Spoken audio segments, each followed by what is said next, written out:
Intercept అనేది 2 సార్లు వాడుతుంటారు యుద్ధాల దేశాల మధ్యన. ఒకటి ఎదుటి వాళ్ళ కమ్యూనికేషన్స్ని ఇంటర్సెప్ట్ చేయడం, అంటే ఒకళ్ళ కమ్యూనికేషన్ ఇంకొకళ్ళు మాట్లాడుకుంటున్నప్పుడు దాన్ని మధ్యలో పట్టి మనం వినటం. ఇంకొకటి శత్రు దేశాలకు సంబంధించినటువంటి యుద్ధ క్షిపణులు ఇట్లాంటి వాటిని దారిలో నివారించి పడగొట్టడం.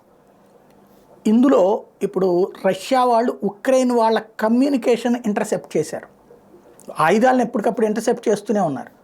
కమ్యూనికేషన్స్ ఇంటర్సెప్ట్ చేస్తే దాంట్లో వినబడ్డటువంటిది ఏంటంటే, ఫీల్డ్లో ఉన్నటువంటి ఉక్రెయిన్ సైన్యం వాళ్ళ హైకమాండ్కి చెప్తున్నారు, ఇక్కడ మేము ప్రాణాలతో బయటపడే పరిస్థితి లేదు, వందలాది మంది చచ్చిపోయారు, మా ప్రాణాలు రేపు పొద్దున ఉంటాయో లేదో తెలియదు, మాకు అదనపు బలగాలు కావాలి, అదనపు ఆయుధాలు కావాలి, ఇప్పుడున్న ఆయుధాలతో యుద్ధం వల్ల కాదు, రష్యా దగ్గర ఆయుధాలు చాలా పవర్ఫుల్గా ఉన్నాయి, మాకు ఆయుధాలు లేకుండా బ్యాక్ ఎండ్ అంటారు, బ్యాక్ ఎండ్ సపోర్ట్ లేకుండా ఎట్లా యుద్ధం చేయాలంటూ ఆక్రోశిస్తూ ఆగ్రహం వ్యక్తం చేస్తూ అధినాయకత్వాన్ని నిలదీస్తున్నటువంటి విషయం వీళ్ళు గ్రహించి అది ప్రపంచానికి చెప్తున్నది రష్యా.